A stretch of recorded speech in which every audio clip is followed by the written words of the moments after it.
Exclusive.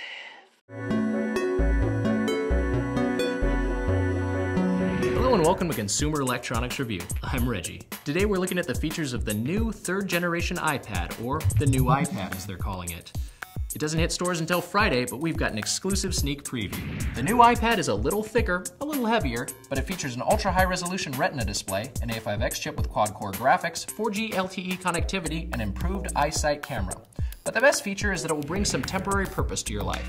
You'll be able to wait in line for it. You'll be able to tell your friends how long you waited in line for it. When you get home, your old iPad will look like a real janky piece of shit compared to this one. The new iPad comes with a vague sense of ineffable progress because you can afford to buy a slightly improved version of a Chinese product that you already own. Now about that resolutionary display. The new iPad has much sharper text, which you need because you're a big reader and you need an iPad so you can do all that reading you've been prevented from doing before. And Apple has created a new version of GarageBand that allows you to wirelessly connect up to 4 iPads so you can jam with your friends. A great feature for people who want to be musicians but don't want to have all that annoying musician sex.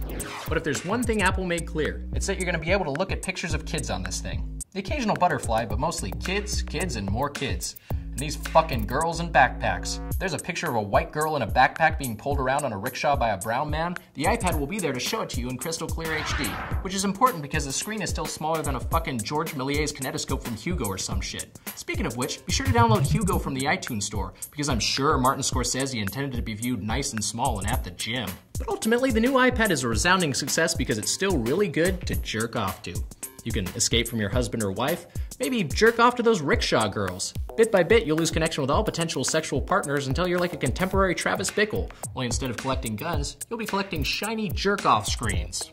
Anyway, those are just a few of the features of the iPad 3. Whoops, I mean the new iPad. Why didn't they just call it the iPad 3?